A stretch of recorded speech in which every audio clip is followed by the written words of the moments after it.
यह भारत का वो कुंड है जहां भगवान परशुराम ने अपनी मां की हत्या करने के बाद अपने हाथ से चिपकी हुई कुल्हाड़ी से मुक्ति पाई थी।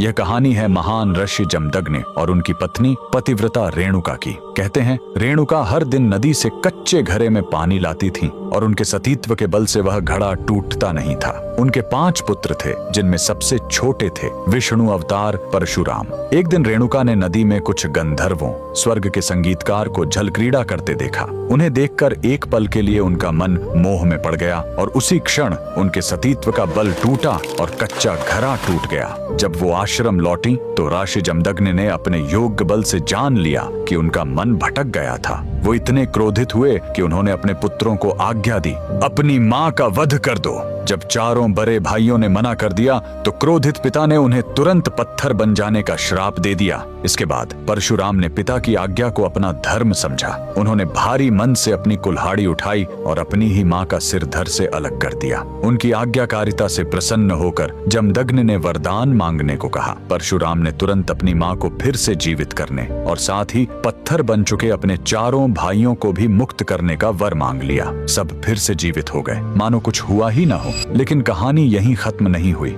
मातृ हत्या का पाप उस कुल्हाड़ी पर एक दाग की तरह चिपक गया और वो उनके हाथ से अलग ही नहीं हो रही थी। उस पाप से मुक्ति पाने के लिए वह दर दर भटकते रहे, लेकिन कोई भी तीर्थ उस कुल्हाड़ी को छुड़ा नहीं सका। अंत में वह पहुंचे पूर्वी हिमालय की लोहित नदी के किनारे और जैसे ही उन्होंने इस कुंड के जल को छुआ, चमत्कार हुआ। कुल्हाड़ी अपने आप उनके हाथ से छूट गई। यही पवित्र स्थान आज अरुणाचल प्रदेश में परशुराम कुंड के नाम से जाना जाता है। आज भी हर साल मकर संक्रांति पर हजारों श्रद्धालु यहाँ इस विश्वास के साथ डुबकी लगाने आते हैं कि यह कुंड उनके सारे पापों को धो डालता है, ठीक वैसे ही जैसे इसने स्वयं भगवान परशुराम को पाप मुक्त किया था। भगवान परशुराम को दिल से मानने वाले सभी भक्त कमेंट्स में जय परशुराम जरूर लिखें।